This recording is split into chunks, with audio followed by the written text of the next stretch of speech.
I'm going to be talking about change today because we all experience that, don't we? I don't care where you live on the globe, change happens, life happens, change is part of it.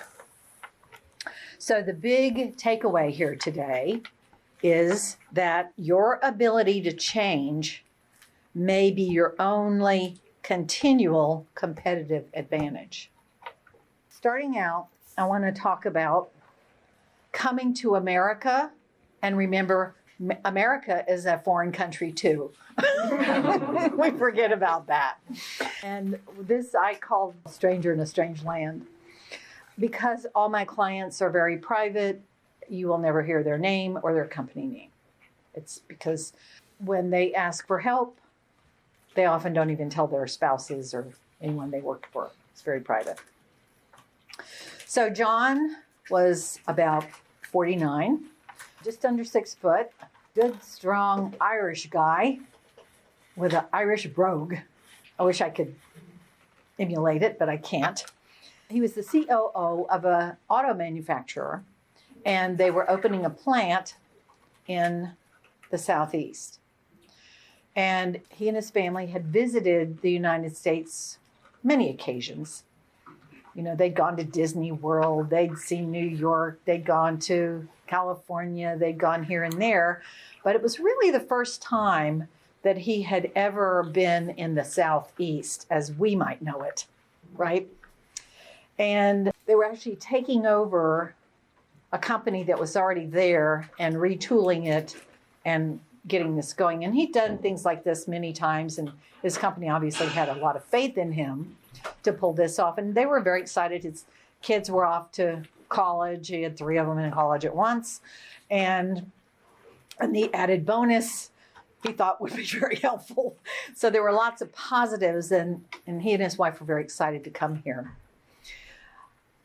However, within just a few weeks, he was finding himself having trouble sleeping at night, going to sleep, staying asleep. He was having nightmares. And pretty soon he was waking up each morning feeling anxious and fearful of the day. And it hadn't even gotten started yet. He hadn't even gotten there. Being the COO of this company and having, he finally confided to his wife that he was having all this trouble. But he really had no one else to talk to. And that's the problem a lot with people in these high positions is they can't go to HR. They can't talk to anybody because they have to put on their game face and pretend like everything's fine and they've got it all under control. But the truth is, he was having trouble understanding their language. They both spoke English, but this deep Southern drawl down here was a problem, which really confused him at first. He didn't know that the United States alone has 24 different dialects, major dialects. And that doesn't include, Spanish and Asian and all the other cultures that live here that speak whatever they speak and then speak multi-languages.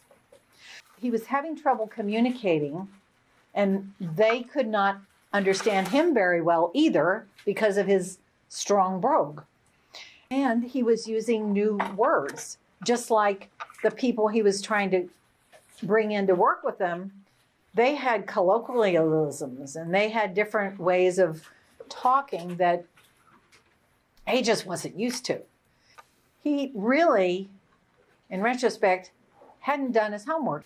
But most people, when you first came, so you were born someplace else, you don't know what you're going to find. That's right. It's an adventure. And the idea is, as executives, as leaders, it's really helpful to do some homework ahead of time. But you can never do enough homework ahead of time. So you still may find yourself in a situation where you're super stressed out. And finally, it got so bad that he thought he was having a heart attack. He ended up going to the emergency room at the hospital, and they assured him it was really anxiety, which he just could not believe.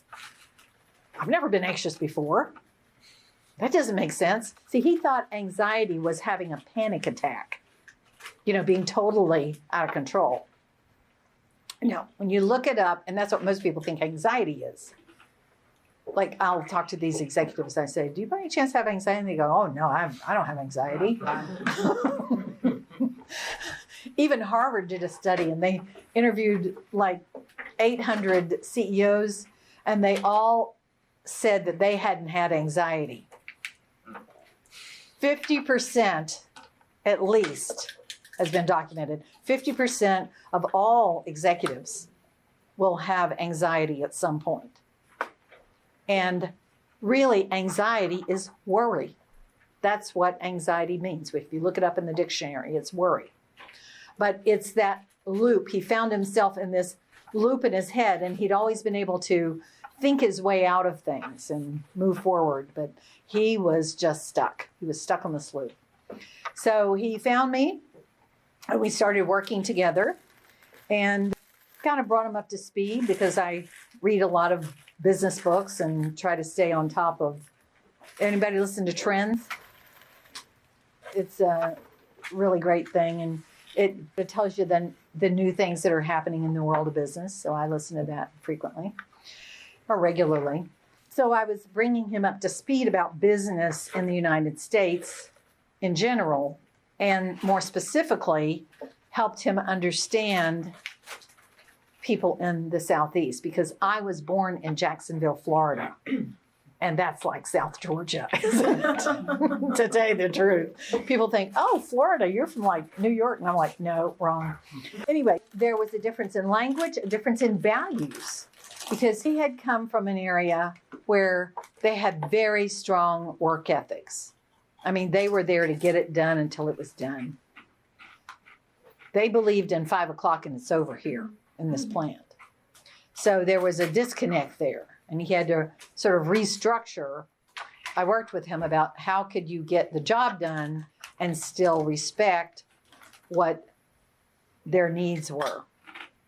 We brought in a lot of humor. We worked on team building. We helped them learn to communicate with him and understand him, and vice versa. Did you work with his group too? I did. I worked with some of the teams too. He started feeling better, and the thing that really helped him the most was who he was. Because, as I always say, successful people ask for help when they need it. A lot of people don't. They're afraid, and they have no one to talk to. They're afraid it will get out, and somebody will use it against them, because we know it can happen, right?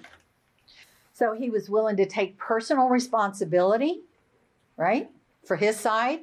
He wasn't about blaming them. What's wrong with these people, or what planet have I landed on, right? He says, okay, they want to work, and I want to give them a job, and we're going to make this work. Because he knew how to do that. And the fact that we're learning beings, we're capable of learning. We can learn anything if we have the right teachers, if we have the right people who can help us. I mean, that's something I learned going through college was, I found that eventually I said, okay, who on this campus can teach anybody this subject? And no matter how difficult it was, I would take that class and get an A in it because I could understand the communicator. Super important. Haven't we all had bosses, professors, teachers, managers who spoke to us, but it was like it did not compute, right? This was something that we really worked with him. But I just want to explain something about the loop of perfectionism. Anybody in here perfectionist? So let me ask you this. How many perfect people have you met? No one. Zero. Right. What happens is that perfectionism, because it's, even if you have it momentarily, it's not sustainable, is it? Because life happens. Perfectionism always eventually causes anxiety. And if that persists for some extended period of time, and eventually there's a good chance that you could get depressed.